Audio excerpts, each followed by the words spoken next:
Good afternoon. I've been reading from Samuel pretty much all week for class. However, while I was in the middle of studying today, this particular passage just jumped out at me. So I want to share it with all of you. I feel like this is a word for somebody today. This is going to be Samuel, chapter 16, verse 1. The Lord said to Samuel, "How long will you grieve over Saul, since I have rejected him from being king over Israel? Fill your horn with oil and go. I will send you to Jesse the Bethlehemite, for I have provided for myself a king among his sons." And Samuel said, "How can I go? If Saul hears it, he will kill me." So let's backtrack for a second, just so I can place you in the scene. What has just happened is that the Lord had initially anointed Saul to be the king over Israel. But Saul decided that he was going to do things his own way, because don't we all think that our way is sometimes better than what the Lord had planned? So Saul was told to go into Amalek and devote the entire place, plunder included, to destruction. No exceptions. Thus saith the Lord, that's what you do. But Saul had a better idea. So what ends up happening is that the people insist on taking the best of what the Amalekites had back with them.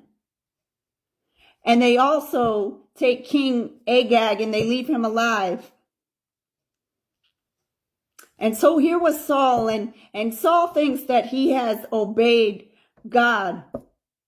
And he does this grievous thing where he sets up a monument for himself. That screams of pride to me. He sets up a monument for himself, even though it was the Lord who gave him the victory. It was the Lord who made them triumphant in battle. It was the Lord who pushed back the enemy and those attacking them. So when Saul is confronted by Samuel for what he does, instead of taking accountability, Saul replies to Samuel by saying, "The people are the ones who took the plunder, the people of Israel. I had nothing to do with it." That is the worst kind of a leader, is somebody who doesn't take accountability, who always points the finger of blame in someone else's direction instead of admitting, "I made a huge mistake." So where we are right now is that the Lord has rejected Saul as king. And now he said to Samuel, "How long are you going to mourn over who I haven't chosen? I have a better person in mind." And he's saying, "Fill your horn with oil and go to where I send you." And so he gives him clear instructions. So Samuel said, "How can I go? If Saul hears it, he will kill me. He will kill me." And the Lord said, "Take a heifer with you and say, I have come to sacrifice to the Lord. And invite Jesse to the sacrifice, and I will show you what you shall do. And you shall anoint for me him whom I declare to you." Samuel did what the Lord commanded and came to Bethlehem. The elders of the city came to meet him trembling and said, "Do you come peaceably?" And he said, "Peaceably. I have come to sacrifice to the Lord." He tells them next to consecrate themselves and come with him to the sacrifice. And he consecrated Jesse and his sons, and he invites them to the sacrifice. So now Samuel thinks that everybody is present, and that only one person out of the group of people that has consecrated themselves will be selected, and that the Lord will make it abundantly clear who that person is once he is among them.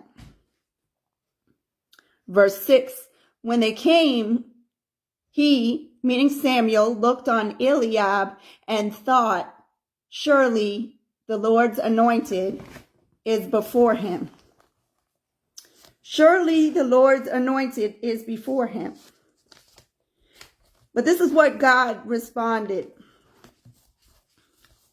He said, do not look on his appearance or the height of his stature, because I have rejected him.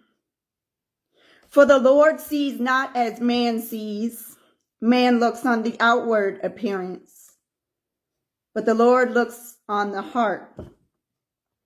So here's Samuel, and he's looking upon all these fine young men and trying to figure out who might the Lord have chosen before God reveals it.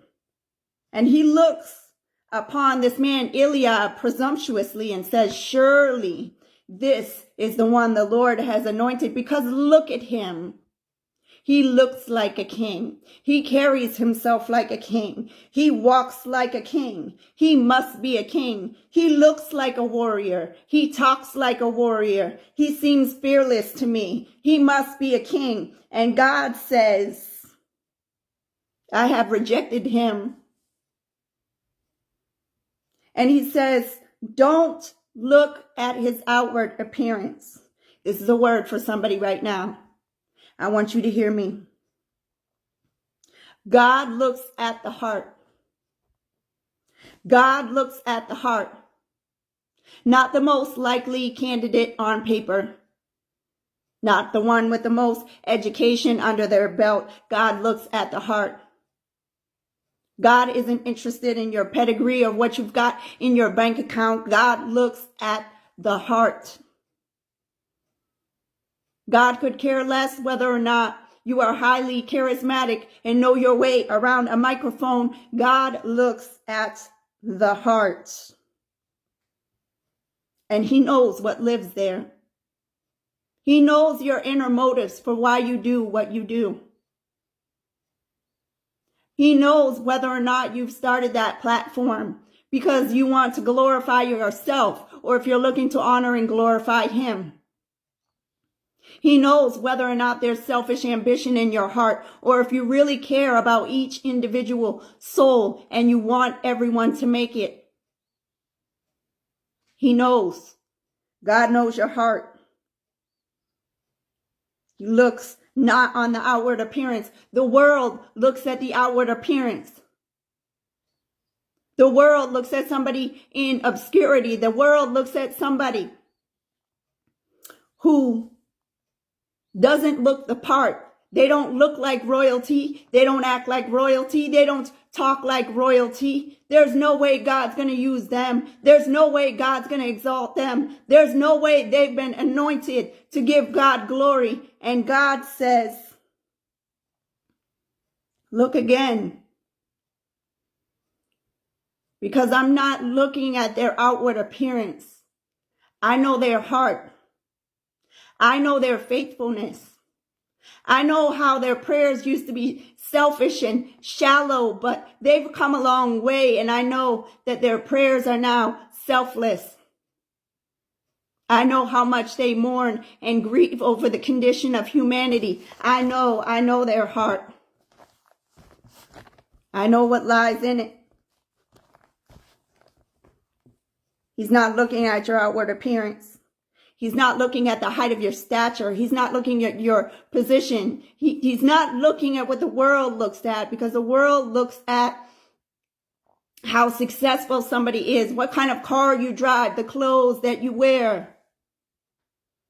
And we place value on a person in the world, unfortunately, based on these assessments. God couldn't possibly use someone like them. God wouldn't possibly raise up somebody like them. Oh, but he would. Oh, but he does.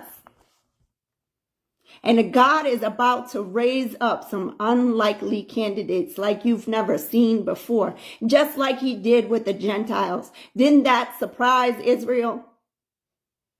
Didn't that shake them up a little bit? When he said, that's fine. You want to reject my invitation. You're not interested in what I have to offer. You don't want to fully submit to me. You don't want to follow my commands and my statutes. You don't want to